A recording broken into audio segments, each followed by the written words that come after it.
And good evening, you awesome people out there. My name is Scott Churchton, and alongside me is Mr. Obi Spencer. And welcome to the Tales from the Film Set, chatting with awesome people as we round out today with the Mr. Miguel Figueroa. You may have seen him from MMA. You may have seen him from his YouTube channel with 150,000 subscribers. Kudos on that, by the way. Toy Quest 101, promoting pop culture, autism awareness, and frankly, having all sorts of really, really cool stuff. So, sir, how you doing? I'm doing good, man. I'm happy to be back on here. I love you guys. Tired, just got out of the gym, so I'm doing good, man. Big things, big things. Feelings mutual. You ready for the snow and everything? No, I'm not. I'm not a snow fan. I mean, I enjoy it, but I'm Spanish, man. I like the sun and hot weather. Snow's not so bad until you have to start cleaning it. Right. Yeah. Right. No, hey, look, I'm pasty white. I don't want the snow, so. Dude, none of you are pastier than this. I'm sorry. You're just not. Well, you're full ginger, so you know. Yeah. I got the whole no soul thing going on for me. But yeah, good seeing you again, man. I hope you're doing well over there. Same, man. Same. But yeah, no, I want to talk to you about a little bit, obviously, about Toy Quest 101, the purpose, the goal. I mentioned before the show, we have to talk about what you have over that your left shoulder there, that Batman that you said you just got. So we got to talk about that. Talk a little bit about MCU, maybe some DC, maybe some Peacemaker. I don't know if you've caught that yet. Oh, yes, absolutely. Good man. That intro, by the way, also, let's just go in that direction. But yeah, how you doing, man? What's new and exciting? Man, I'm doing great, man. I can't complain. Things are on the up with the channel, which is always a good thing. Got a lot of celebrities lined up. Our latest video, that's the latest one that we just aired, was with Master Ken. I don't know if you guys are familiar with him. He's hilarious. We played a little game at the end like I do with my guests, and I threw some of my teammates and my coaches in there, and well, it was pretty funny. I thought I was going to get killed, but it was good, man. That guy he's not only talented. I mean, in real life, he's a legit mixed martial artist, but it just blew my mind to have him on the show and him not break character at all. And I was trying to act, and I just kept cracking up because I was just like, what is happening, right? My daughter enjoyed it very well. A lot of people got good feedback from it, especially in the martial arts community. That was fun, man. So I'm announcing a lot of things on here that nobody knows. So I have the writers and the showrunners of the X-Men animated series coming back on, which we recorded yesterday. Now they are known as for the X-Men 97 that just got announced because they got brought back on.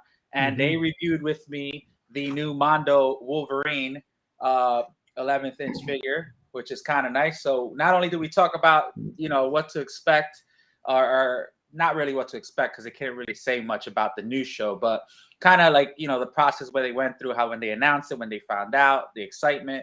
And we review the Mondo Wolverine figure that's very popular. Yeah, man. And I have some people coming on from Sideshow. Terry Smith, he's going to be on. And yeah, man, a couple other people lined up.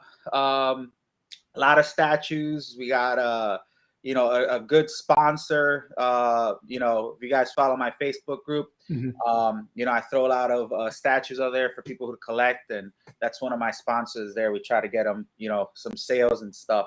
So it's good to support us that way. And yeah, man, just, the Blue Kraken Special Olympics team, we did that right over Christmas, which was huge. Great turnout, a lot of support there. That's going to start in March. As you guys know, my daughter's going to be on that team as well. Comic-Cons are coming up, I mean, I could go on and on and on. So it's just trying to knock things out and get things done and try to help out in the community as much as I can, man. Nice. Absolutely. So yeah, I've been watching your stuff on TikTok because I'm sorry to the entire YouTube world and the people I'm asking to watch me, but I got 3 minutes and I'm on the next. But Master Ken doing the Krav Maga, your reaction was just hysterical, let alone him. That was one of my favorite bits. Also, I did watch the full statue versus statue, and I'm sorry, but Hobgoblin beat Green Goblin. That fire was just. My daughter destroyed me in that one, man. She was and she had fun too. And I love those versus episodes of ours because it kind of puts us against each other. And she gets real sassy with me, and it just comes out to be great content. It's kind of funny because I'll be like, you know, I kind of get caught off guard. But yeah, it was a good episode too, man. That was a good episode. Thank you. You're welcome. You're welcome. No, I enjoy the stuff. I'm impressed with both you and your daughter. You know, the long cuts that you guys are able to film. Both of you. I don't know how much practice it's taken, but it blows my mind when I was watching how well you did on the long cuts. Both of you back and forth. It was good.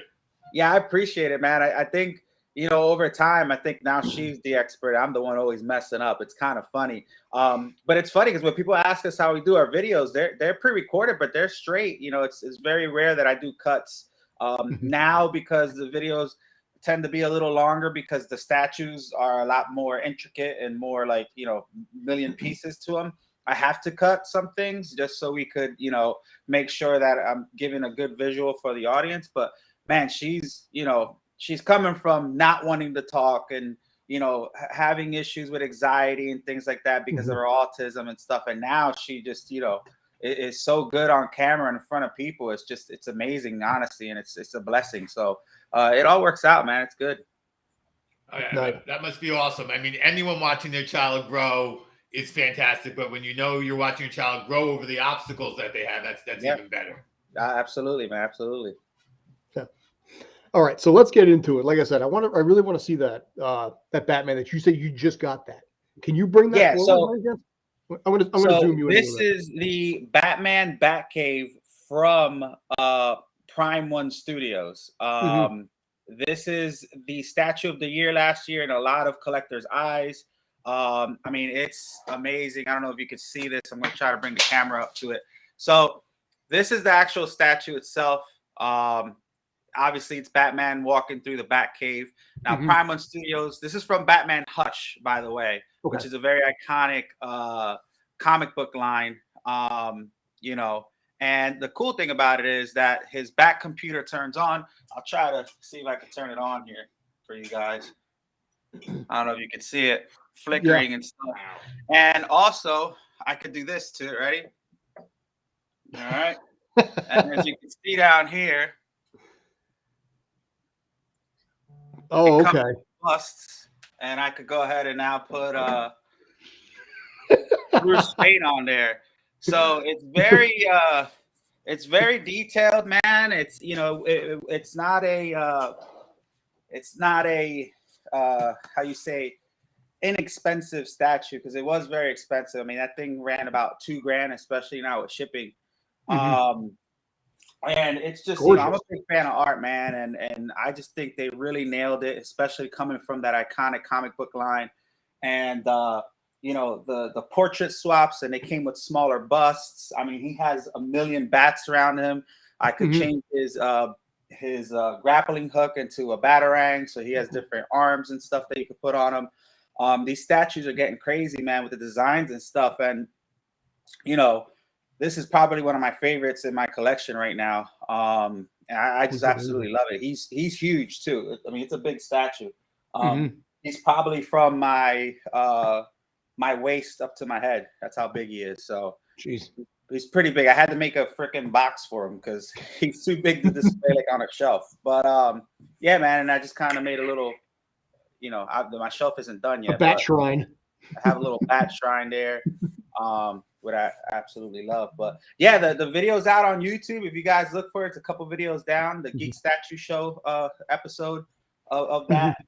And it turned out really well. You'll see more high def quality and stuff on it. But if you're into it or you're curious about it, definitely check it out. And you know, if you guys are interested, join on to my Facebook group. You know, message me. I could put on a link and give it to you guys. And there we kind of send affiliate links, and you know, it's free. It's just a free way to support the channel. If you're already trying to buy a statue, you know, you go through the guys that support us on the show. So it's pretty cool. Definitely. Put that in the link. With those statues, obviously you're unboxing every single one of them. It's what your show does. Me, I'm a minor collector. I got, you know, a Vader over here, a few other, most of my stuff are Vader stuff. But I unbox no matter what I get. Obviously, you're unboxing a lot. Is there a value loss? And I imagine because you don't care because you've got yours all on display. So it's funny you say that. So I don't believe there's a value lost when it comes to a statue, because a statue comes in a brown shipper box. It's not like it comes in a displayed box. Which, give me 1 second, I'll give you an example. So like this is the figure we just did with the guys over at the X-Men animated series. So this is Wolverine, the one I just showed you earlier, but inside of the box, and it's an iconic scene from the X-Men animated series where he's laying down on his bed with a picture of Cyclops and Jean. That right there, if you take that out of the box, absolutely, I think it does decrease in value. But the statues, not so much. The statues actually, believe it or not, because they have low edition size, which means, they only made 1,000, they only made 300. They actually go up in value the minute you buy them, because once they are completely sold out, if anybody wants to buy that, you're absolutely going to get what you paid for or even more in any other market aside from where they originally come from. So a little different from statues, but I do believe figures, obviously pops and all that stuff, we take them out of the box, they do, but it's kind of, it's kind of what you want in your collection. Do you want to, this I could display in the box because it looks cool. But if it didn't look that cool, I would take it out of the box. Absolutely. I'm the out of the box guy. Nice. Excellent. Now, when you were talking there before about, X-Men 97, you've had Cal Dodd on before, who was the voice of Wolverine. To me, that will always be, the Wolverine voice, not Hugh Jackman, not Scott McNeil, from the 2000 series, but his voice there also between the X-Men series and also obviously X-Men versus Street Fighter, Capcom versus Street Fighter. In this case here, do you have plans on getting him back or any of the other guys back? So it's funny. Listen, Cal Dodd is a good friend at this point, and so is the writers Eric and Julia Leewald. They came on for the second time. Like I said recently, that episode's going to air probably next after this Batman one that I'm doing now currently. Nice. But they are so busy, man. They're so busy with X-Men 97. It's such a big thing. You'll see in the episode when I talk to Eric and Julia, the biggest difference between when they did it 30 years ago till now, how technology's changed, especially with cell phones. And they used to fax their scripts over, like from Canada. Okay. So, like, it's such a huge difference. But yeah, man, I'm always willing to have people back on. Cal Dodd's super busy. I did reach out to him. I kind of knew he was going to be busy because obviously he's probably one of the most popular ones on there. Eric and Julia went out of their way on their busy schedule to jump on with us, and that's going to be an amazing episode. I can't wait to release it. But I'm gonna have other people on. I'm probably trying to get Larry Houston on, who's actually the director. I'm trying to get other people like Rogue and stuff on, and we'll see what happens down the road. Yeah, in this case also, supposedly by my understanding, correct me if I'm wrong, but it's going to take place, I guess, immediately after the finale. Yes. So because in this case, when go ahead, I'll let you roll with it because I know how it ends. It excites me, right? Because I think, and you're gonna see this in the next when I air this episode, but when the original episode when they were on, which was less than a year ago, and you guys can go watch it now on Toy Quest, we talked about how they just got on social media. They didn't know that X-Men was still so popular until they just started going to these Comic-Cons and like, what is going on, right? And then they started inviting the cast. So not only in our last video did we, because we put it out there, we send the message to Marvel through Instagram, through Twitter. It kind of blew up, right? A lot of people did that, not just my channel. And Marvel just answered. They not only got people who are working on it now that love and are into it, but they didn't go and reboot it. They stayed with the original stuff, and it's going to be a continuation of the X-Men animated series. The artwork is a tad bit different, but you could still feel that it is from the original X-Men animated series. And not only that, they brought in Eric and Julia Leewald as as someone to support them in their writing of the new series. So like they're not striving away from its original content, which to me means it's going to be just as good as it was before, if not better. And I'm really happy and excited that Disney and Marvel did that. They could have done something totally different like we've seen before, where they completely reboot it and it ends up being garbage, right? But like, honestly, out of all the other X-Men reanimated things that they did, the only storyline I cared for, I think it was Wolverine and the X-Men, where kind of Wolverine and Cyclops trade places. Wolverine becomes the leader of the X-Men. Mhm. Cyclops is just, heartbroken because Phoenix died. That was a cool line. Steve Bloom was the voice of Wolverine. But that was a cool storyline. But this is definitely hands down going to be the best thing. Nice. Yeah, because in this case here, when Xavier goes up with the Shi'ar and Lilandra, it almost seemed like Magneto was going to be taking over the X-Men, which I know did happen in the comic book storyline at one point. So for 25 years now, literally, it's always been kind of this what now type of scenario. What happened after that? And I remember, as a, younger person then, not even a kid, but being like, did the series just end here? Yeah, because so it wasn't really announced. It was just like, here's the last episode, and he's gone. And that was a different animation style for that last season than the previous 4 anyway. So it's been kind of sitting there for now 2.5 decades, being like, all right, what happened? And now finally, by God, we're getting some answers on that. Yeah, and I'm excited because that is one of the questions I asked. And obviously, again, they were bound to secrecy on certain things. So Sure. I knew what to ask and what not to ask. But this will be a continuation of not the very last season, because as you said, the last season was like totally different artwork, and it kind of didn't make sense. So that was kind of a throwaway season. But this is going to take place right after Jean, Phoenix goes away. She dies, right? Or nobody knows what happened to her. And yeah, who knows? I mean, we don't really know what's going to happen. But the cool thing about it is X-Men animated series for its time was way ahead of its time, talking about things in the world that was going on that they weren't really allowed to talk about. So it was more of an adult show on Fox Kids, right? So now in the world we live in, with the things that are going on, and they don't have those restrictions, I can't wait to see what they're going to focus on and bring some positive energy to the world today, while still, really nailing a great storyline from the comic book lines with the original cast and voices. So I cannot wait. Cannot wait. Yeah, and that's obviously always been one of the strengths of X-Men, especially for the comic book readers, is their ability to be like, look what's really going on. You catch the metaphor, right? You got that metaphor in there, right? But the big thing that you mentioned is they're bringing back the original writers for input. You're seeing some reboots out there, and I want to use Animaniacs as an example, where you have no involvement from like Tom Ruegger, Paul Rugg, Sherry Stoner, where it's just a brand new group of people and it's their style. And as a result, it doesn't feel the same as what you grew up with. So the fact that you said outright that they're getting, input from the original writers of this does give me some hope that maybe it's got the same kind of vibe and feel to it. And like I said, I'm curious as heck. I think it will, man. I absolutely think I will. I mean, talking from them, like I said, you're going to see it in the next show.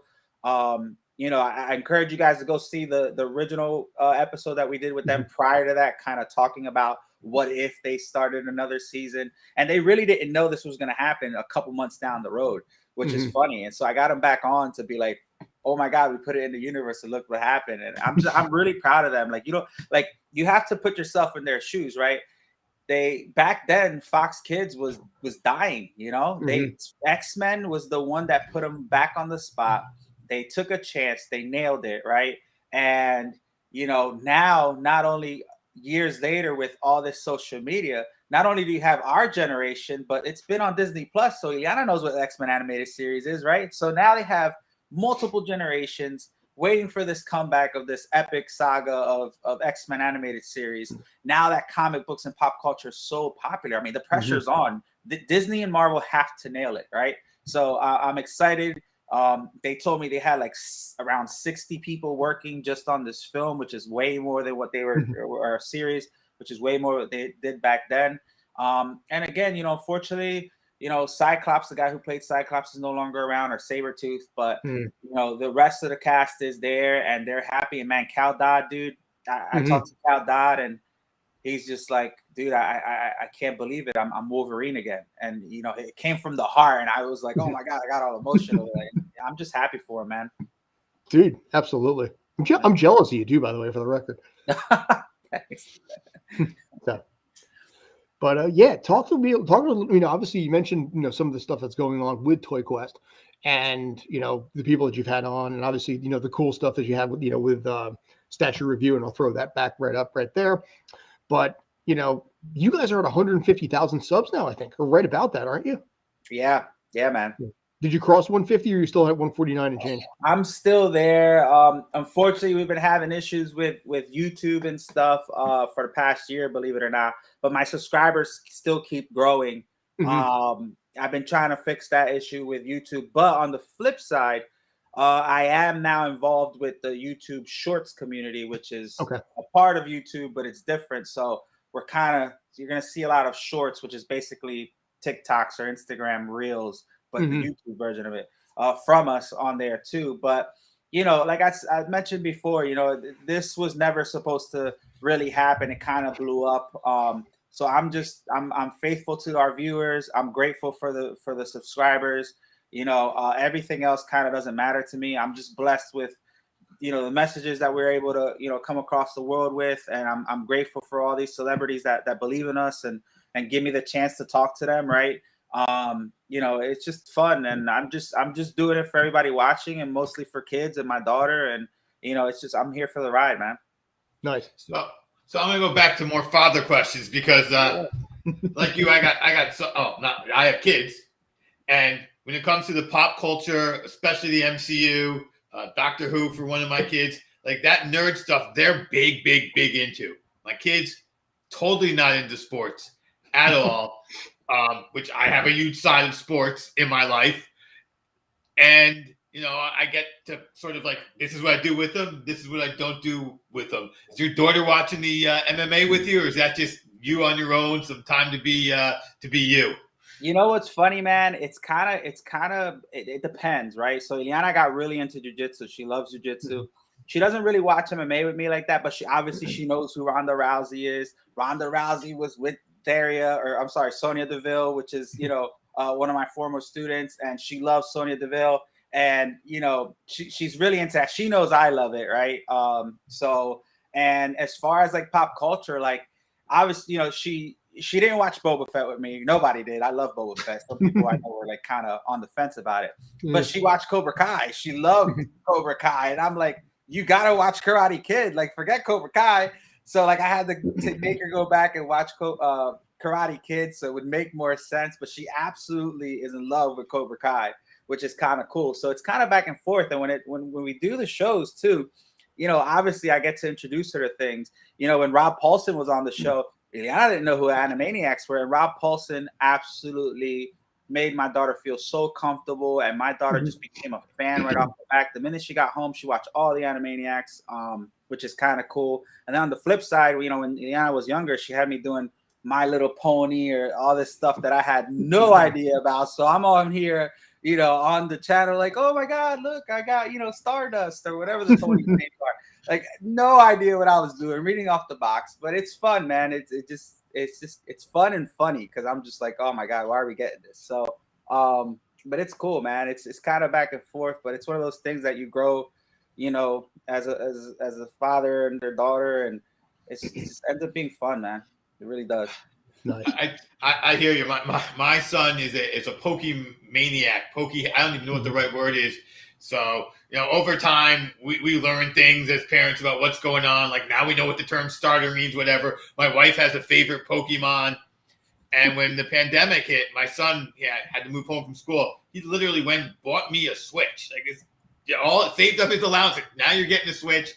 Taught his mom to play Pokemon. So yeah, it's like all of a sudden they're like, we're gonna drag you into this thing that I'm into, and you're gonna find out you kind of like it. And you're like, yeah, I do kind of like that. Yeah, man, it's fun. Listen, with the Switch, man, me and my daughter be going at it at Mario Kart. It is a war. it is bad, man. If I should record us playing Mario Kart because we start like nudging each other. We start cheating right away. It's horrible. We start cheating right away. And she just gets better as I get worse. Like I don't know how it happens, but it's good. And then obviously she's doing swimming. She's an amazing swimmer. I grew up, you know, playing baseball. You know, I got up to, you know, AA minor leagues, and she's in swimming. I am not a swimmer. I don't really necessarily enjoy going to the swimming events because it's just the chlorine and the screaming, and then to wait so long, my back hurts. But I do love watching her, man. She gets amped up. She gets all souped up. She's like, when she does stuff. I love seeing that. So all that stress that 5 minutes of fame, I absolutely love it. It's all worth it. But she's doing great, man. So a lot of things that we bond over that you wouldn't necessarily see us bonding over, and we do. So it's cool. It's kind of cool. That's Still awesome. work. That's awesome. Now you mentioned obviously Cobra Kai. We got to talk a little bit about that one here too. You know, you and I come from the generation of remembering the original Karate Kid, possibly the Karate Kid cartoon, which, yes, I admit I watched and liked when I was younger. No accounting for possible some levels of taste. But, you know, you had Master Ken on. You know, there was some talk about, you know, will he be in season 5? What's going to happen in season 5, which I have my own theories on as far as where that's going to go. But so you guys bonded over Cobra Kai. Yeah, man. She loved it. So it's funny because when Cobra Kai came out, I was like, all right, this is either going to be really good or it's going to be horrible, right? Mm-hmm. And my expectations were not good at all. Like, I just immediately thought this was going to be horrible. I absolutely love it. I think they did a great job with the storylines. The acting is great. I love Johnny. I mean, like the whole way they did it, and it kind of flipped roles. I think it was just perfect, man. The way they did it. There's some things that I was just like, but most of it I absolutely love. I think it's funny as hell. I think it's hilarious, right? And it's good for all generations. It's not like, you know, there's things that it teaches as well. There's, you know, things that you know I have to explain to her because I love the way they do the flashbacks, right? I think that's amazing.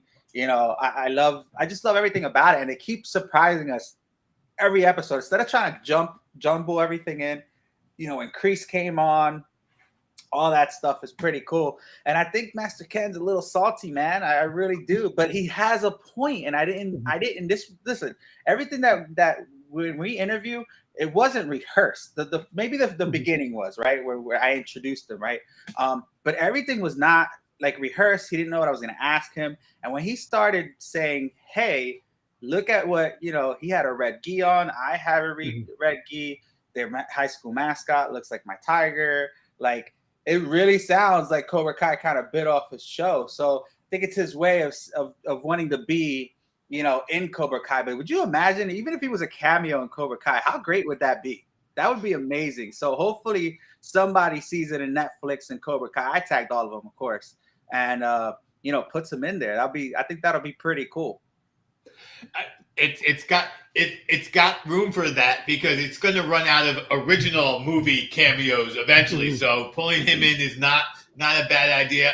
All sorts of people from the martial arts world, to get them to make a quick appearance in there, it's only going to help the show.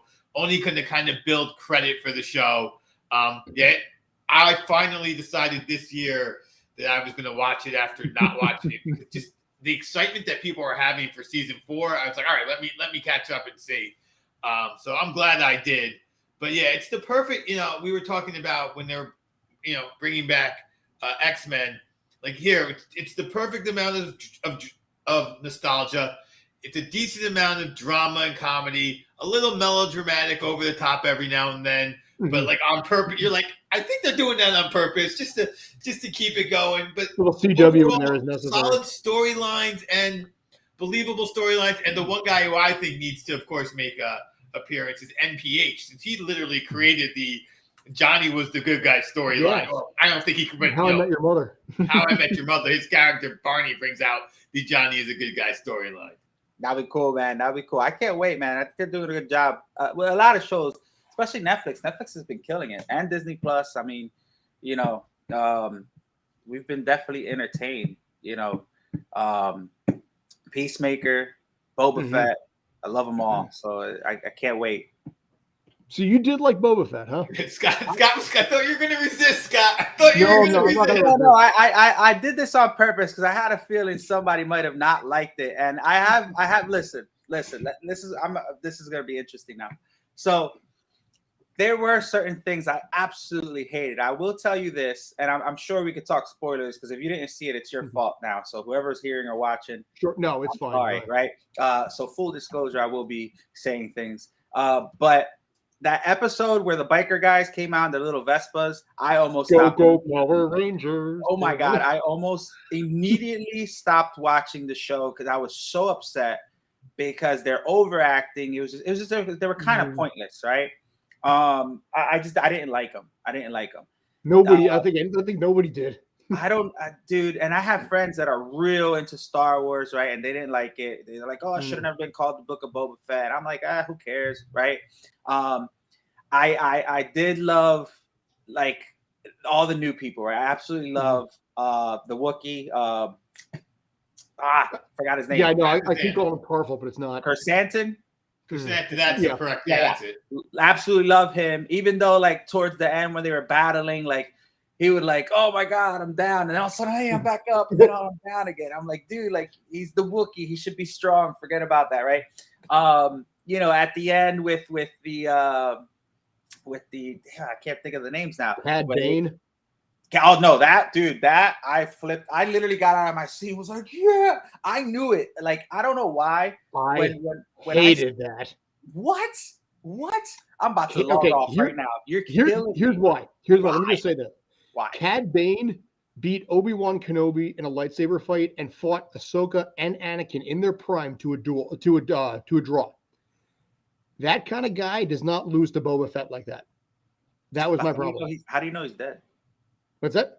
How do you know he's dead? If it was, well, no, I mean, even if he didn't actually die, to lose like that was not in character to what Cad Bane has always been. He's always been smarter than everyone else. And that's where, like I said, they did him wrong from that perspective because of the fact of what his legacy had been for decades. Somebody that good is too smart to be that stupid.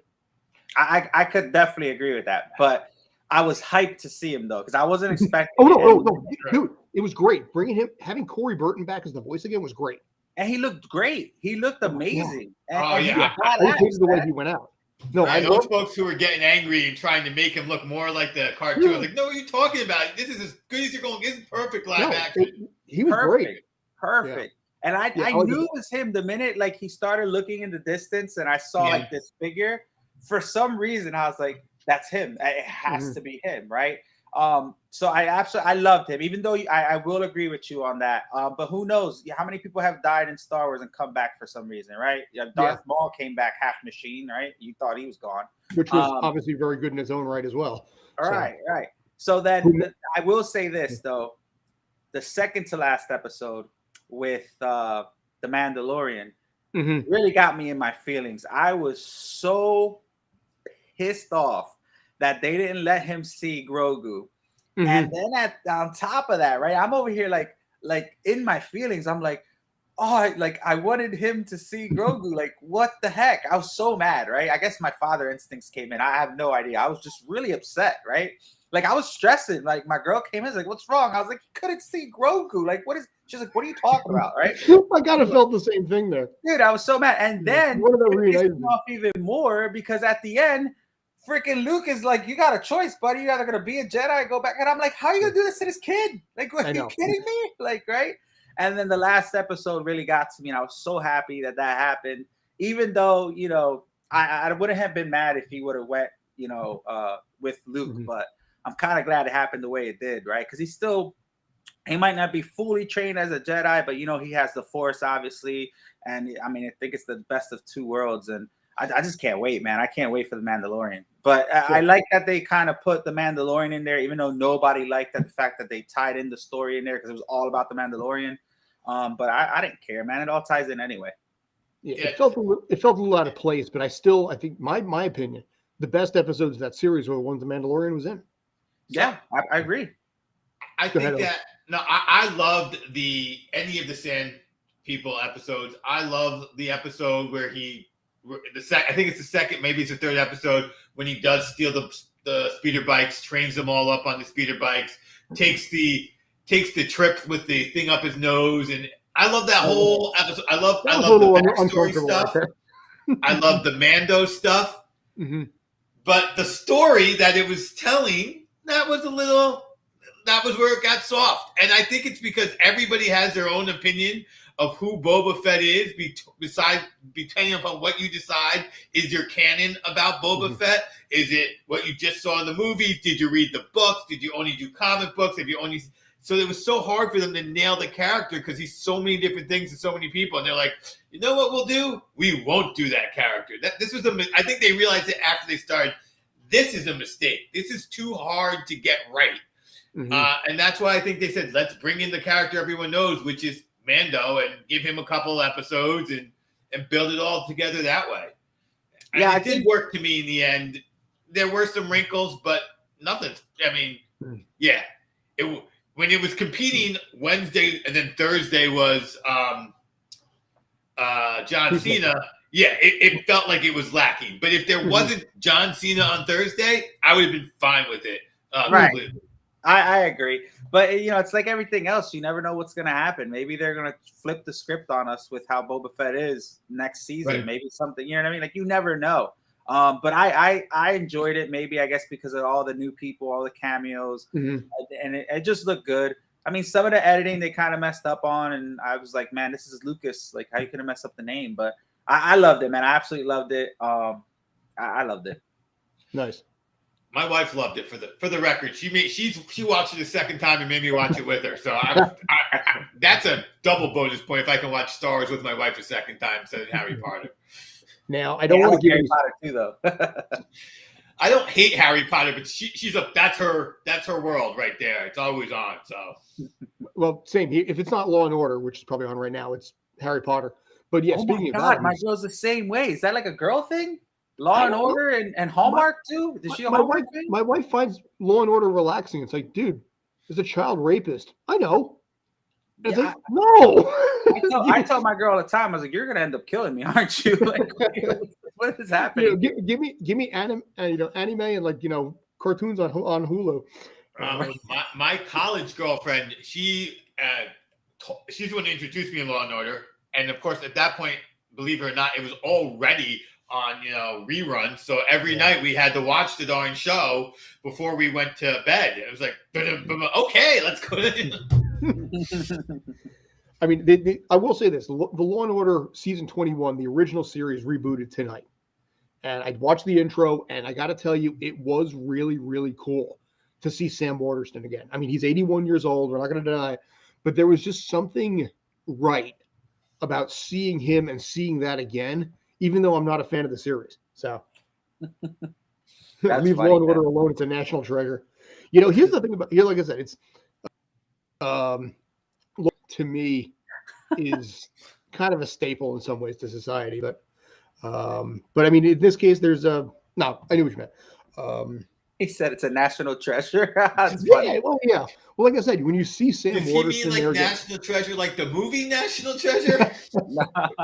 Is Nick Cage going to make it? I will tell you one thing. I can't say it on air, but I will say this. Obi, go ahead and talk amongst yourselves for a second as I type this out. So. Okay, I will talk among myself. I'm going to take it away from Boba Fett and where we're sitting right now with Law and Order and bring it back down to your collection, which is fascinating. We have it as our backdrop here, and then you double it up on the backdrop. So you already showed us Batman. You obviously have a huge Spider-Man. What are your 3 favorite characters that you got going on there? You can take them out or not, but just overall, your 3 favorite characters as statues, especially if they're not necessarily your favorite characters on when you're watching and enjoying things. Oh, that's a good question. So my favorite, hands down, is always Wolverine. Wolverine's going to be, my son's name is Logan because of Wolverine. Let's just leave it at that, right? Love Wolverine. As far as my favorite statues, it's funny because I'm very particular of the statues I get, but there's a lot of statues that I don't necessarily love the character, but the statue's just really, really well done.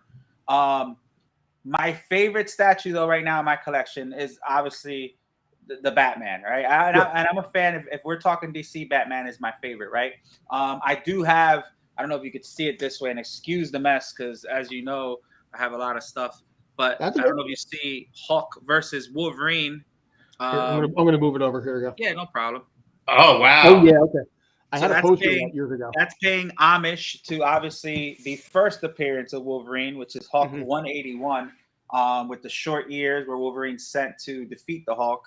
And it's such an iconic battle scene. But I'm more into the statues that tell a story. So I love the dioramas where they're fighting each other. I think that's really cool. So most of my statues that I purchased myself are ones that they're kind of fighting each other. There's 2 people or two. You know, like I have a Batman and Spawn that's very rare. Years ago it came out, and they're kind of like their capes are surrounding each other. And there was a comic book where Image and DC kind of collaborated, and they made a statue of it. You can't even find Spawn statues anymore, but that's another one of mine. That's pretty cool. And I'm not the biggest Spawn fan. I mean, I like Spawn, but he's not like my favorite, right? So I would say definitely the Batman as far as statues. Definitely Hawk and Wolverine would come in second. And third, I would have to say, trying to think which one I got over there. I have a Wolverine and Juggernaut from Iron Studios. It's all the way on the other side though, but it's cool because Juggernaut is humongous, and you see Wolverine trying to fight the Juggernaut, right? But I have that, and they're kind of going through the mansion, and the mansion is just destroyed, and they're fighting on the stairway, so it's kind of cool. But those will be my three current statues in my collection.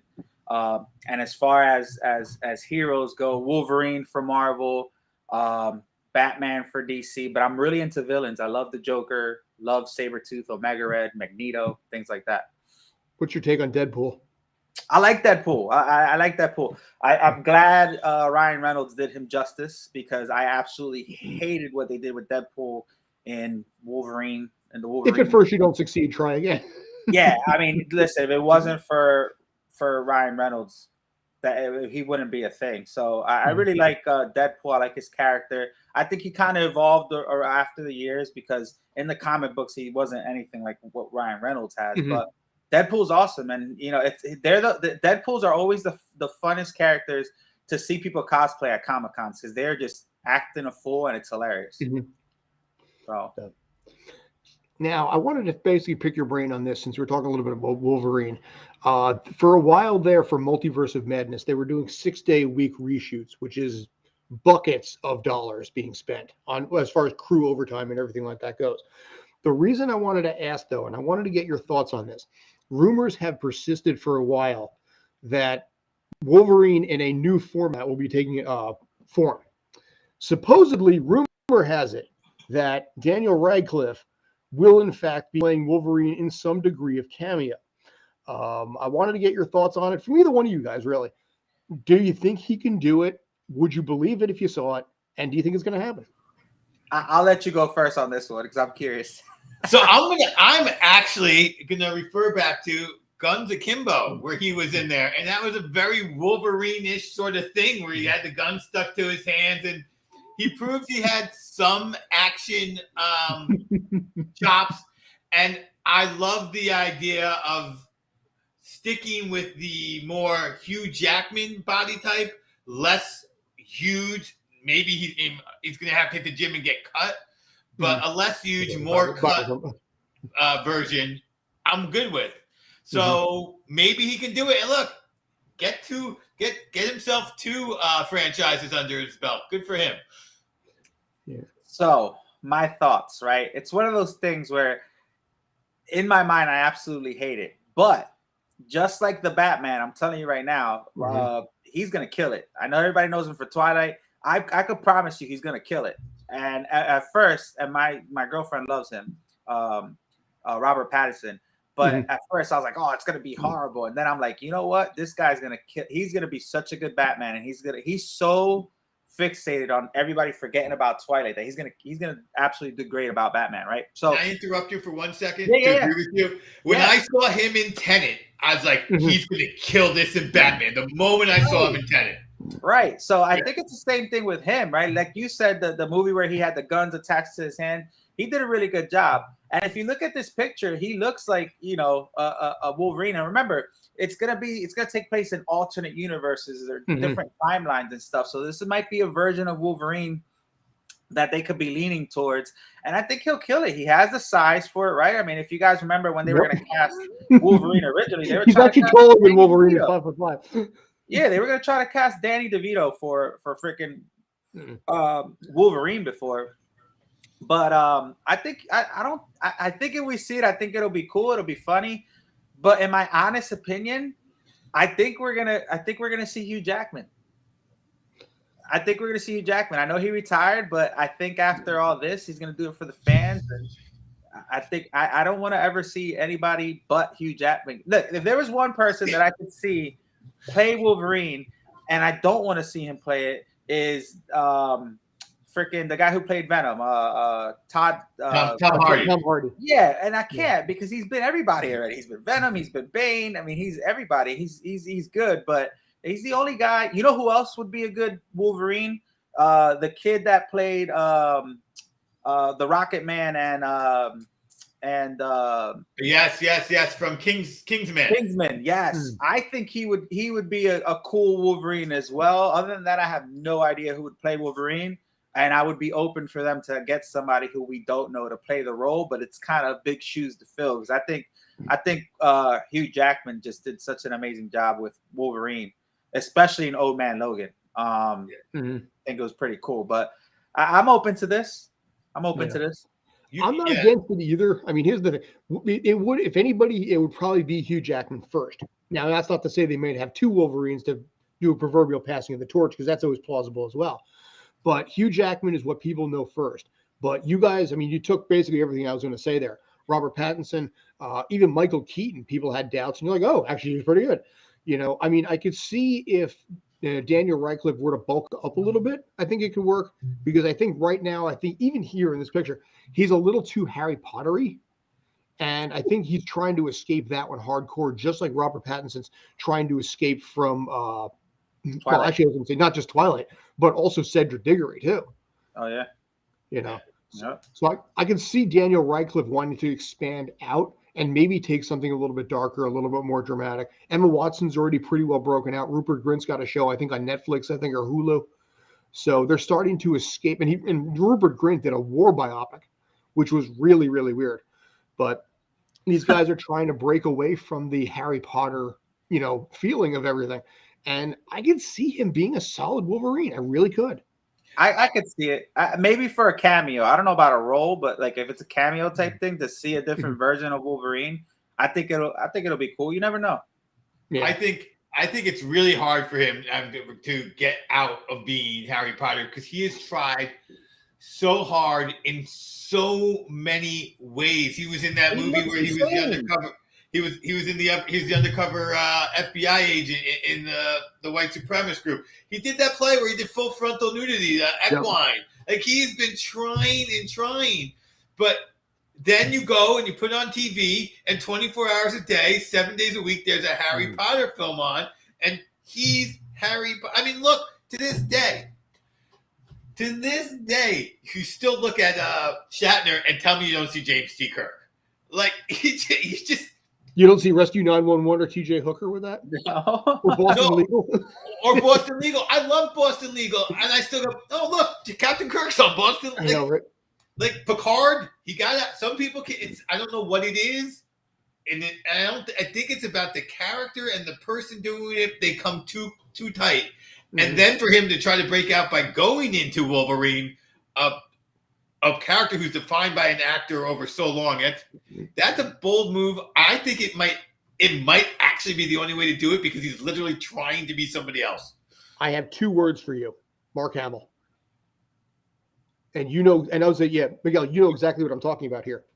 And not only did he have to basically replace Luke Skywalker, but he had to come on the heels of Jack Nicholson and Tim Curry, who was the original Joker. And he established himself immensely, to the point that I think probably the younger generation know him better as the Joker. And they're like, that who's the old guy playing Luke Skywalker? Yeah, right. But he did it, you know what? He did it without his face. True. And that is half of it. You don't have to look at him and go, why? And then, like, for me, like, I didn't realize it was him until much later, and then I went, oh, and then now I'm like, okay, go play anything. You know, of course was his role in Sonic versus Blunt Man as well. That was all impressive. Yeah, but I mean, with his voice career, even like, everything is pretty much mostly Joker based. You know, Fire Lord Ozai, he was Green Goblin or Hobgoblin on Spider-Man. I forget which one. One of the goblins. But I think he was one of them. I want to say Hobgoblin's one of my guts telling me. Yeah, I think it was Hobgoblin. Yeah, but yeah, I mean in his case, he's done so much in the voice arena that way that I think a lot of people forget after a while somehow that he was Luke Skywalker.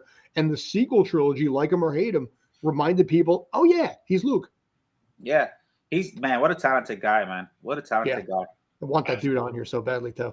I would tell you guys a secret, but I don't know if I can.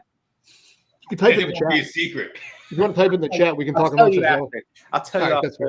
But I will throw a wrench at you if you guys don't mind. So we're talking about the new Doctor Strange Universe of Madness, right?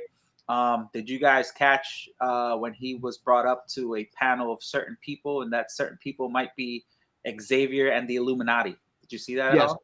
I heard Patrick Stewart's voice, and I'm like, interesting. But I don't know. It's out there, but that would be amazing if it was. So it would be cool to see Black Panther up there too, in that, even if it's like, some sort of 3D rendering of him. But to have the Illuminati up there, maybe introduce Namor, Black Bolt, maybe I for sure.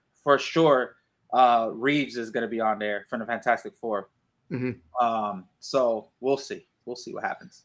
But yeah, I mean, like I said, they've been spending buckets of money, 6-day-a-week reshoots, which is, like I said, automatic overtime for the crew. You have to deal with a lot of penalties and stuff like this. And I don't know how many tens of millions of dollars is being spent to do this. And I know they finished it and everything like that. And I think Spider-Man No Way Home gave them some degree of panic on that.